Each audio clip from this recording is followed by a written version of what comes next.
दृष्टांत क्रमांक 94. जैसा कठियाचा. प्रकरणवश. लीळा क्रमांक उत्तरार्ध 624. महादायी अधिक प्रसाददानी अविधी कथन. हा दृष्टांत स्वामींनी श्री क्षेत्र बेलापूर या ठिकाणी महादायीसांप्रती निरूपण केलेला आहे. दृष्टांत संबंध. आसळग म्हणजे हेळसांड केल्यानेच धर्महानी होते काय, याबद्दल लापणिकेतून सांगतात. लापणिक. एकू प्रसवत प्रसवत धाडी, जैसा कठियाचा. एक पुरुष अविधींना म्हणजे जे करणीय नाही अशा क्रियांना उत्पन्न करत करत अवघा धर्मच गमावून बसतो. हे कशावरून जाणावे? हे जाणावे जसा कठियाचा दृष्टांत होय त्यावरून. सूत्र. बाई पापतर्री नव्हे, परिधर्मा पासवनी ऐसा निरपोनी काढी. स्वामी सांगतात, बाई पाप तर होत नाही, परंतु धर्मापासून पूर्णपणे निरपून काढला जातो. विधी करिता अविधी संचरे. म्हणजेच विधी करत असताना अविधीचा आपोआप संचार होतो आणि त्या अविधीमुळे पुरुष हा धर्मापासून जातो. दृष्टांत.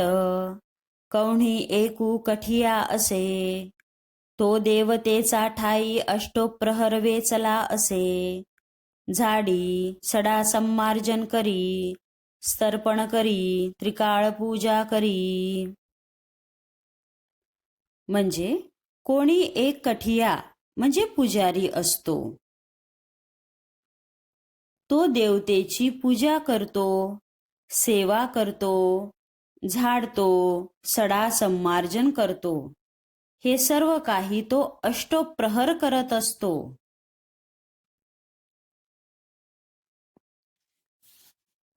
एकू दिसी गावीचा जेऊ बोलविला, तो पोट भरूनी जेविला. येऊनी देवते पुढा बैसला, ते जाड्य आले. ते देवतेकडे पाय पसरवनी निजैला. मग गजबजवनी उठीला. काई माझी माऊली माझे इतुलेही नुपसाहे. म्हणोनी मागवता तिये देवतेकडे पाय पसरवनी निजेला. एके दिवशी त्याला गावातल्या लोकांनी जेवायला बोलविले आणि मग तो पोट भरून जेवला. जेवण करून तो आला, देवतेपुढे बसला. मग त्याला आळस येऊ लागले आणि मग तो त्या देवतेकडे पाय पसरवून झोपला.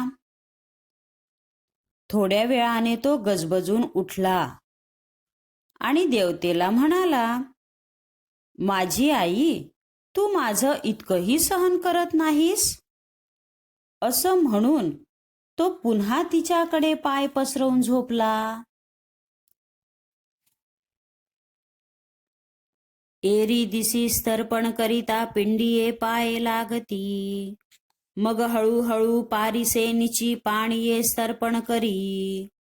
पारिसींची फुले वाये, कालींची झाडिले होते, कालींची सडा घातला होता. पिंडीला तो कधीच पाय लागू देत नसे, परंतु दुसऱ्या दिवशी अभिषेक करताना त्याचे पाय पिंडीला लागू लागले. नंतर हळूहळू शिळ्या पाण्याने तो अभिषेक करू लागला. शिळीच फुले वाहू लागला. झाडायच्या वेळी म्हणतो की कालच तर झाडलं होतं, आता काय झाडायचं? कालच सडा घातला होता, आता काय करायचाय घालून?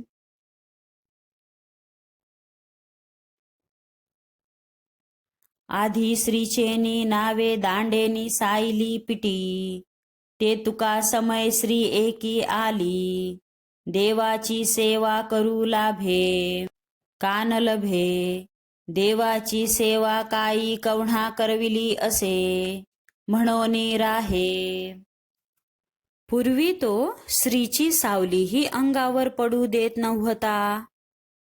जर पडली तर त्या सावलीला तो काठीने मारत होता. काही दिवसाने एक स्त्री आली आणि मग देवाची सेवा करू इच्छितेस का करू नये. देवाची सेवा काय कोणी एकानेच करावी असं थोडंच आहे. मग ती स्त्री तिथे राहिली.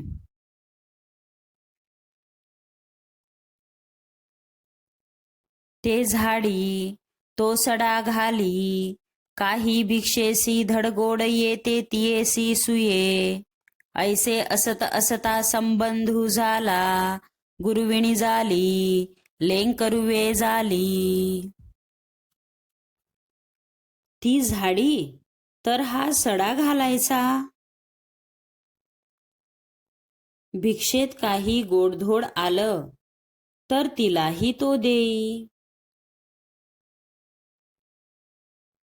नंतर त्यांच्यात शारीरिक संबंध घडला आणि मुलं बाळ झाली.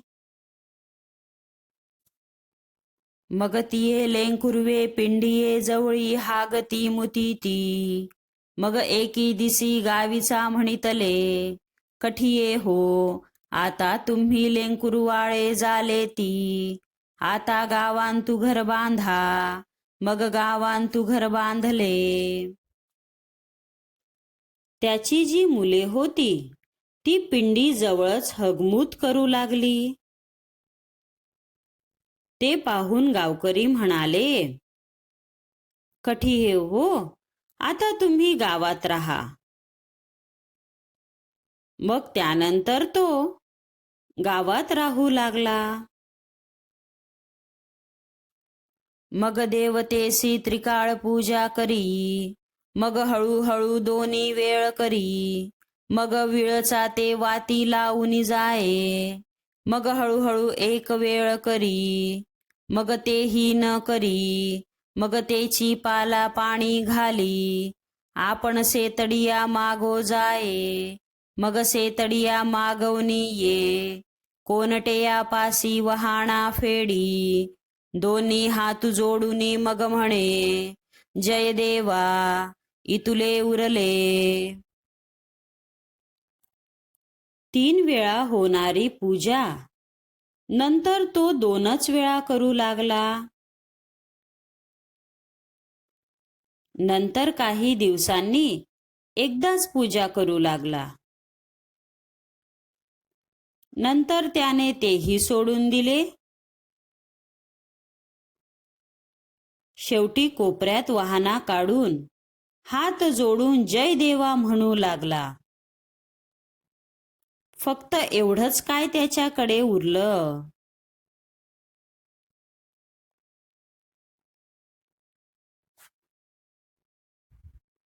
दार्ष्टान्तिक तैसे अविधी अविधी ते प्रसवे अविधी तव पुरुषू धर्मा पासवनी जाये.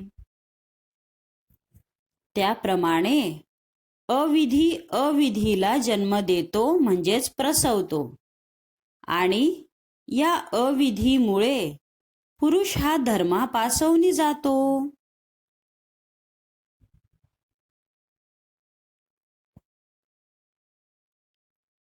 दंडवत प्रणाम.